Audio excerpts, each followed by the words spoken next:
Neste tempo, foi um tempo em que muitos se endemoniavam. Mas foi um tempo assim de aprendizado. Por quê? Porque a igreja ela teve que entrar em uma rotatividade, ou seja, em um tempo de jejuar, né? Por quê? Porque nós tivemos muitos confrontos espirituais. Foi um local onde muitas pessoas endemoniadas entravam no culto.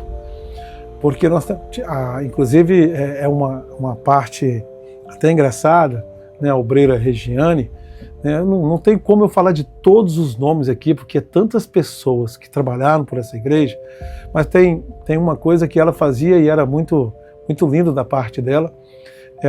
As pessoas chegavam, aqueles homeless, né, aquelas pessoas que, talvez os improváveis, né, que ninguém dá nada por eles, e eles entravam lá e nós tínhamos ali, né, comidas, alimentos depois do culto, ou seja, uma ceia, uma comunhão. Então ali ela dava comidas a eles ali. E o interessante é que entre eles tinha um que sempre ele tinha assim um mau exemplo, que ele se falavam, né, que era a notícia que chegou ao meu ouvido, que onde ele iria, né, as igrejas que ele entrava, ele fazia uma arruaça. Mas quando ele chegava na New Life, ele ficava bem obediente, quietinho, terminava o culto, ele comia a comida dele, assim como alguns outros, e ia embora.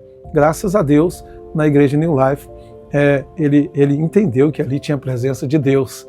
E vinham essas pessoas, e a gente dava comida ali, né, buscavam-se ali na rua, mas neste tempo foi um tempo em que muitos se endemoniavam, muitas pessoas foram libertas, né? Foi um tempo da igreja em que Deus estava tratando com o espiritual, Deus estava tratando comigo, estava tratando com os obreiros, e nós começamos a viver uma vida, né, de jejum, de oração constante, porque tinha castas de demônios que eram necessárias, jejum, orações. Eu passei por experiências assim, se eu for falar tudo da igreja, não vamos conseguir colocar apenas nesse vídeo, mas um dia sim, eu quero escrever um livro, né, contando toda a história dessa igreja, assim, os mínimos detalhes, porque nós somos ricos de testemunhas, graças a Deus, pelos feitos do Senhor nesta igreja.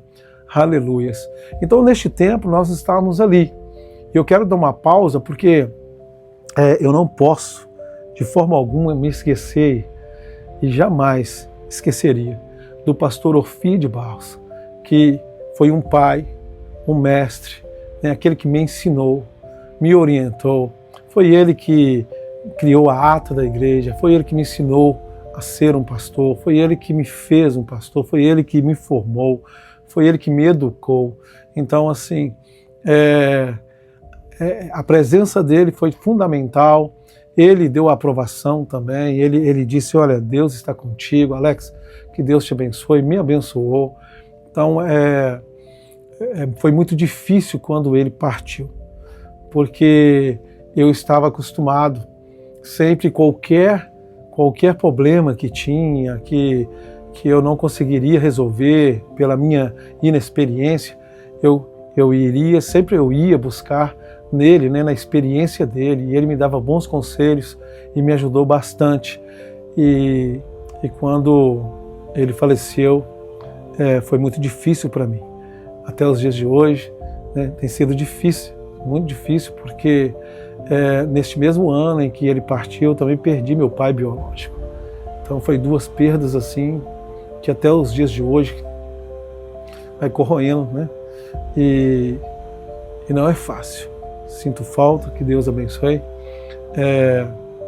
a minha vida, né? Porque eu perdi dois pais no mesmo ano, e foi muito difícil aquele ano. E depois eu me encontrei muito perdido. Eu fiquei um pouco perdido nessa igreja.